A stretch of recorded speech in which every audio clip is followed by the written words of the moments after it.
మన పెద్దలు చెప్పిన మాట తెలిసిందైనా మళ్ళీ ఇంకొకసారి తెలుసుకుందాం. పూర్వం శ్రీకృష్ణుని అర్జునుల వారు ఒక చిన్న సందేశం ఇవ్వమన్నారు.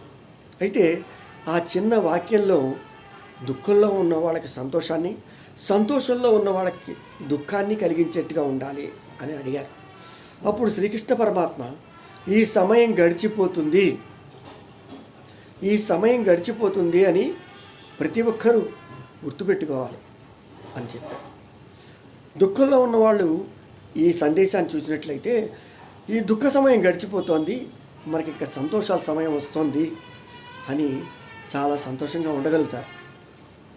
అదే సంతోషంలో ఉన్నవాళ్ళు చూస్తే ఈ సంతోష సమయం అయిపోతుంది, మనకు మళ్ళీ కష్టాలు రావచ్చు అని తెలుసుకుని గర్వంతో విర్రవేయకుండా ఏ సమయము కష్టాలు సుఖాలు కూడా పర్మనెంట్గా ఉండవు అని తెలుసుకుని మన జీవితాన్ని గడుపుకోమని శ్రీకృష్ణ పరమాత్మ సందేశం ఇచ్చారు.